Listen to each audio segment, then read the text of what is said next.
ത്തോളം വലിയ ദുഃഖം കടന്നു വന്നവരാണ്.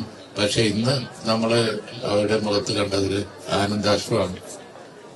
അത്രയും ചെയ്യാൻ കഴിഞ്ഞത് നമുക്ക് വലിയ ഭാഗ്യമാണ്. ഞാൻ കൂടുതൽ പറയുന്നില്ല. അദ്ദേഹത്തിന് സംസാരം പൂർത്തീകരിക്കാൻ കഴിഞ്ഞു. മറ്റൊന്നുകൊണ്ടല്ല, അതിന്റെ അത്രയ്ക്കേറെ ഹൃദയം കൊണ്ട് നിർമ്മിച്ച ഒരു പദ്ധതിയാണിത് മുതലുണ്ട്.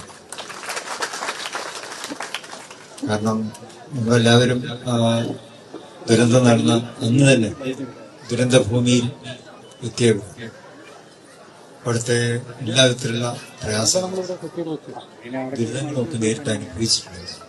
അവിടെ നിന്ന് മൃതദേഹങ്ങൾ ആംബുലൻസിൽ കൊണ്ടുപോകുന്നു, പരിക്കേറ്റവര് പ്രയാസത്തോടെ അവിടെ നിന്ന് എടുത്തുകൊണ്ടുപോകുന്നതൊക്കെ നേരിട്ട് കണ്ടിട്ടുള്ളത്.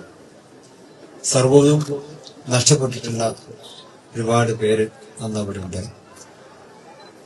അപ്പൊ അതിന്റെ 2 ദിവസത്തിന്റെ ഉള്ളിലാണ് ഞങ്ങൾ ഇങ്ങനെ തീരുമാനമെടുത്തത്.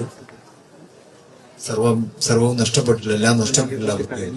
അവർ പുനരധിവസിപ്പിക്കുന്നതിന് വേണ്ടി വീടുകൾ നിർമ്മിച്ചു കൊടുക്കണം എന്ന് മുസ്ലിം ലീഗ് തീരുമാനിക്കുന്നത്. അത് സർവശക്തന്റെ അനുഗ്രഹത്താൽ ഞങ്ങൾക്കത് പൂർത്തീകരിക്കുവാൻ കഴിഞ്ഞിരിക്കുകയാണ്.